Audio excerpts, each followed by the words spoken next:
A very warm welcome to this exclusive broadcast on Pakistan Television Network. I am Dr. Maria Zulfiqar Khan. My guest today is the Honorable Prime Minister of Malaysia, His Excellency Mr. Anwar Ibrahim.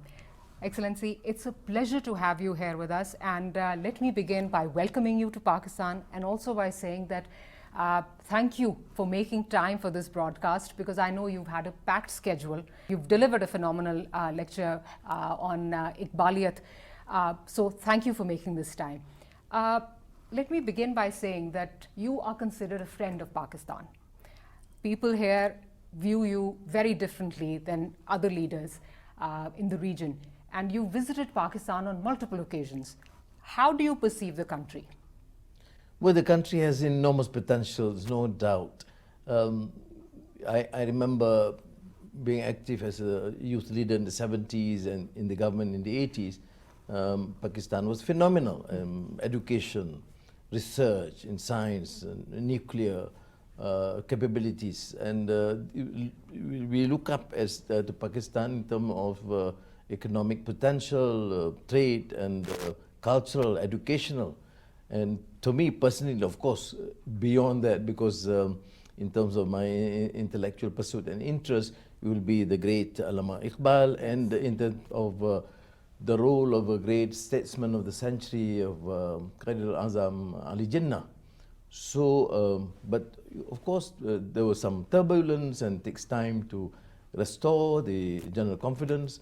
I think that time is ripe. That is why I have extensive discussions with Prime Minister Sharif and to pursue this in all fields possible. Prime Minister, you've had a very extensive roundtable dialogue with the business community. And as we were chatting earlier before this broadcast, I was asking you, there's a huge potential between the two countries in terms of bilateral trade. What do you think are areas one can explore, and why do you think that this potential remains largely untapped, if I may say so? You see, political elites, business elites, normally are comfortable with the pattern of activities that they are used to. If it is, and it's important. Malaysia, for example, depends largely on trade and investments from United States, Europe, and now more so in China. But we tend to ignore the importance of and the potential of other countries. And of course, here I consider Pakistan is an important first ally, and secondly, the potential which is untapped. Now, we have then to, for example, nudge as a new term to the political and economic and business elite to say, look, why don't you look these potential?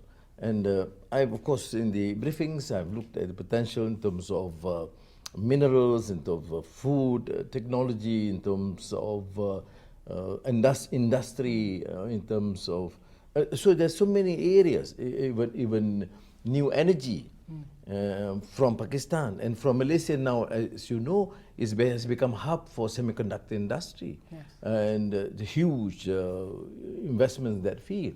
And then we can share, therefore, these areas, these sectors, and propel the economy upwards. Yes. Talking about sharing, we'd like to learn from the Malaysian model as well, because how do you incentivize it for foreign direct investors? How do you incentivize things for them to invest in your country? I'd like to know a little about that.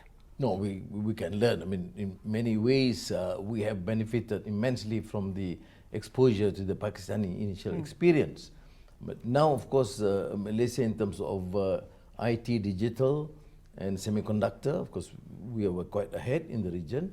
And partly, you know, issue of political stability, then issue of governance, and clarity of policies. People need to know what is energy transition to Malaysia, what is digital transformation for Malaysia, or the new industrial roadmap. If there is clarity, then there is effective enforcement, ease of doing business. I mean, we all inherit sometimes a system that is lax, that is more tolerant of, I should say, flaws, either corruption or lethargy, whatever. So I think if this can be addressed, and we are trying hard to do in Malaysia, I think it will generate more interest into the country, and then explore new markets, new avenues, and precisely why I choose Pakistan and of course engage with Prime Minister in a very close manner is because I think both of us see that enormous potential untapped, and therefore learn from each other and collaborate in this business. Prime Minister, they say that the backbone of any country are the SMEs, and the SMEs play a pivotal role in building Malaysia. How do you ease things for them? Because small businesses, it's not always easy. So how do you make things easier for them in order for them to add to the country? You have touched a very pertinent nerve in this, because whilst we have just announced, for example, last week, Oracle with $6.5 billion investment into Malaysia. It is important, it is critical, but the SMEs, in terms of productivity, is 97%, which means out of the 97%, probably we can choose 40, 50 that have that niche that can be supported through various agencies that gives them either capital or know-how or additional training and exposure to both domestic and foreign markets. We have now some institutions and agencies just looking at the potential of SMEs, which have been largely ignored because they're small, they're not prominent in their presence, but they have the potential, which is again largely ignored. But you look in terms of workforce, in terms of their contribution to the national economy, is actually phenomenal. Absolutely. Coming on to ASEAN, because ASEAN is a huge success story for the region. When you say ASEAN first policy, what exactly does that mean, if you could elaborate that for us? Well, ASEAN is fortunate because it is considered to be one of the most peaceful sub-region in the world. Indeed. Okay. And secondly, it is economically probably very vibrant, one of the fastest growing economies. And this potential is enormous. So we say, okay, look after our neighbors, have that synergy, and consider the issues. There's comparative advantage in terms of economic potential, and work together. For example, sub-regional collaboration between the few countries. First ASEAN, then the neighbors. We have, Thailand is our neighbor. Yes. South Thailand is relatively poor. North Malaya is quite poor. So we say, why don't we focus on the economic zone and prepare the economy for both regions? Then we have recently set up this Singapore, Johor, which is part of Malaysia, economic zone. So we are fortunate in that sense. So the potential is enormous. We are doing that, and we are meeting very soon in Laos, again to evaluate and assess areas where we can do, for example, in terms of energy transition network, in terms of digital network for the region.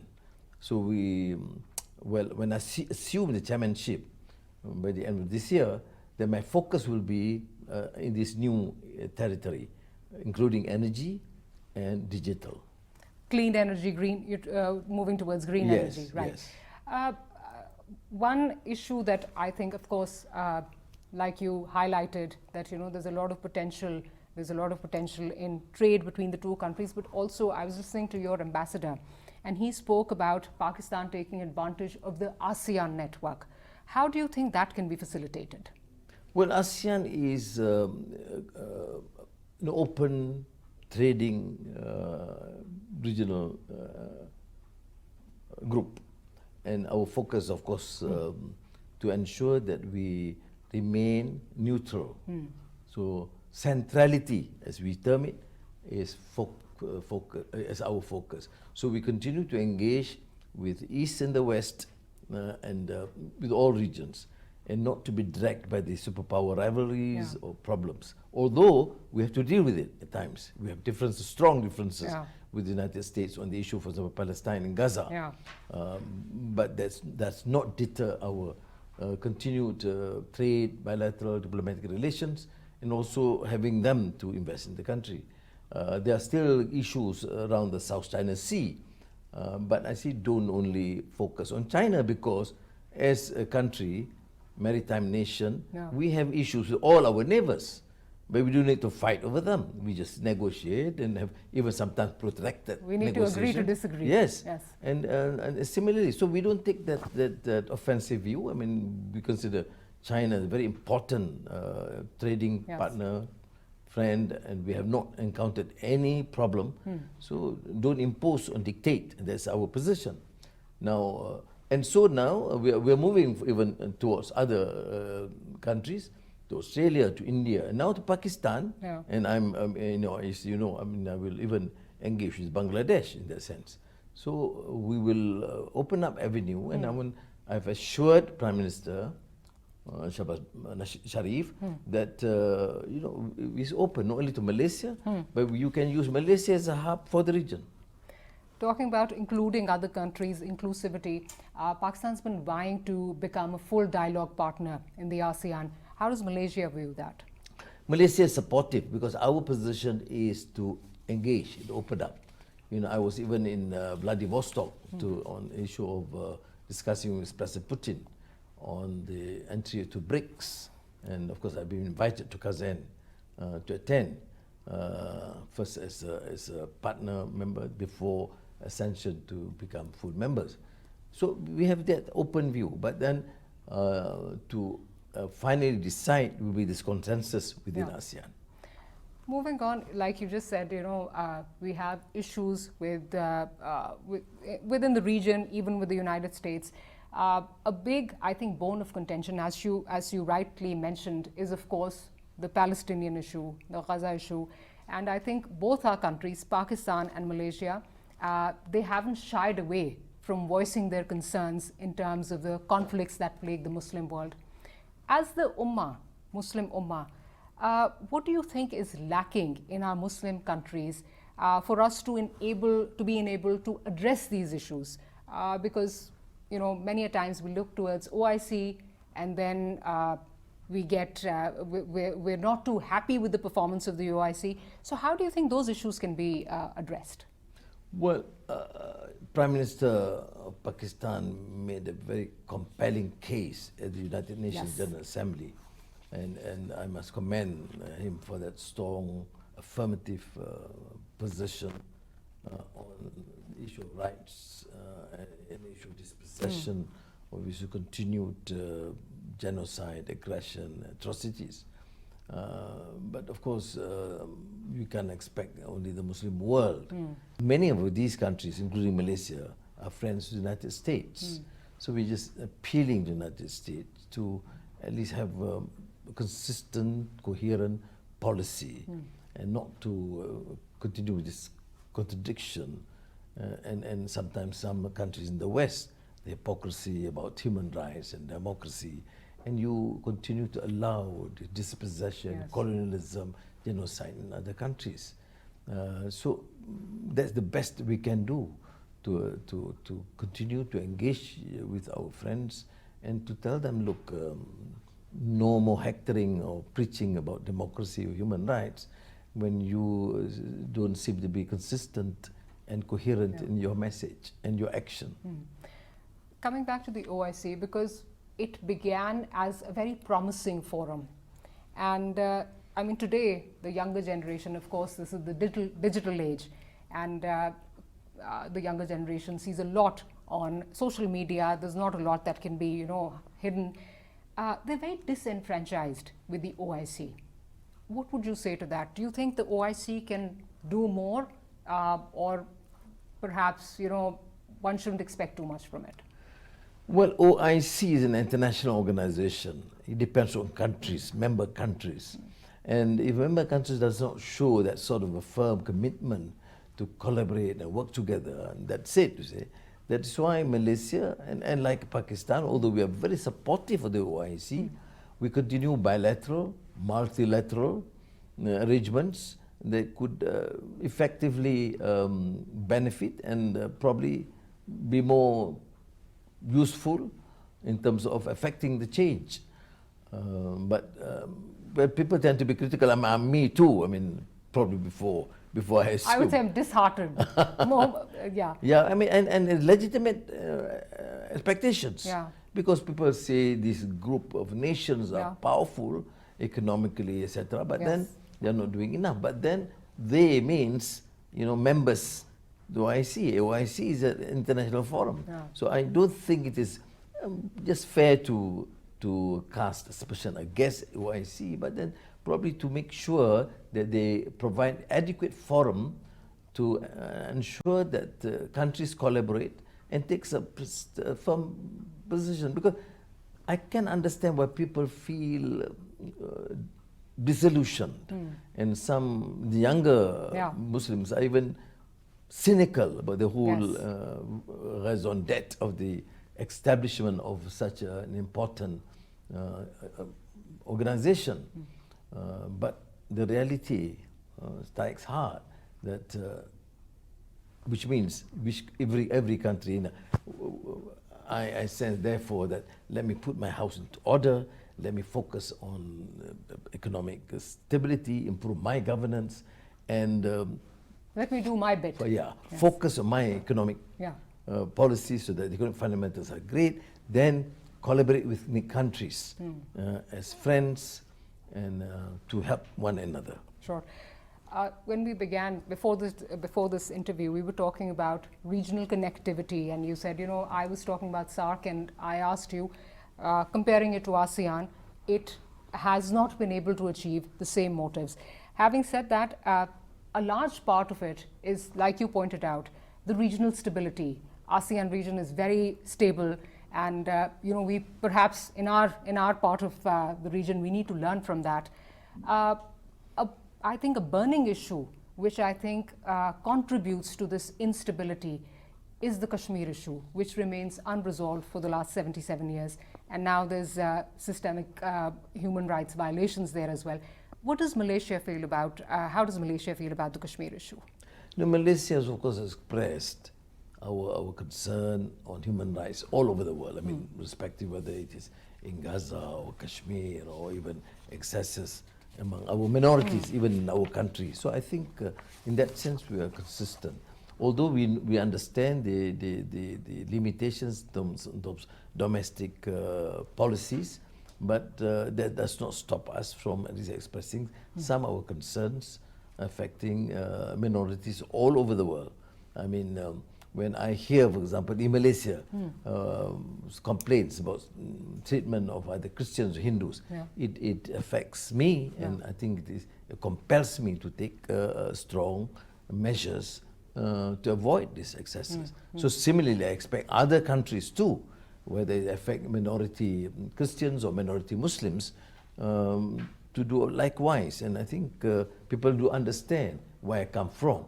And people say, well, why are you expressing this? I say, look, if you look at my life, being assaulted to near death and dumped into prison, and then suddenly I'm out here as Prime Minister, I don't express myself.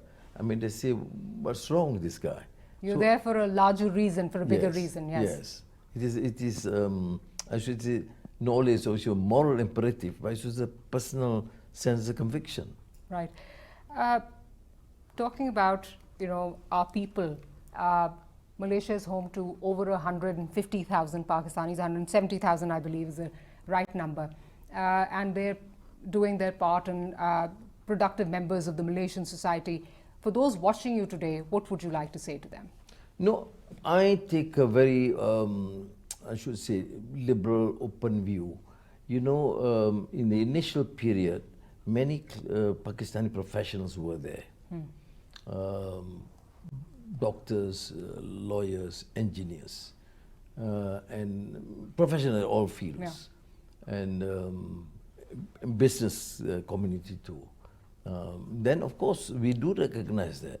But of course, there are now rules in terms of immigration policies, in terms of those without permits, it is being dealt with. But I would say that we appreciate. I mean, I'm not biased personally because my son-in-law is a Pakistani. He's a Pakistani, okay. The mother is Pakistani, the father is Japanese. Okay, so, lovely. So I'm not saying personally because that's a position that we take with all foreigners and in our country. We may have problems, as most countries have, issue of migration, issue like the 200,000 Rohingyas in Malaysia, but we cannot deny the fact that many of them historically has contributed immensely to the country. So we take from a very humane angle. If my memory serves me right, I remember I had gone to one of these business forums and the ambassador was addressing there, and I was told that the constitution was also written by someone of Pakistani descent. This is what I was told. Yes. Yeah. It's amazing. You see, Your we had this constitutional committee during the British occupation prior to the independence, and one of the members, I think Justice Abdul Malik, if I'm not mistaken, who played a very critical, phenomenal role in trying to chart. Majority are Muslims, the country indigenous population Muslims, over there pockets of Christians, etc. And after independence, of course, we have brought in many Indians, mainly Hindus, Tamilians, and also Chinese. But he made it clear that for the country, you should have at least a recognition of Islam as the official religion. So he inserted that proposal. Islam is the religion of the federation. It's not an Islamic state per se, but at least it gives that sort of tacit recognition whilst guaranteeing the right of every single citizen to observe their own religious beliefs. Right, and that is how a democratic nation should be governed. Yes. Prime Minister, now coming to something that is very close to your heart. You were at NUS today, you delivered a very impressive lecture, and you were also conferred the PhD degree on Iqbaliyat. Where did this interest start from? You are getting the works of Iqbal translated into Malay as well. Yes. How did this interest start? No, so Muhammad Iqbal as a poet, philosopher, to me, for the contemporary period, is probably an outstanding luminary in the field of scholarship. We started reading translated works mainly in English at those days.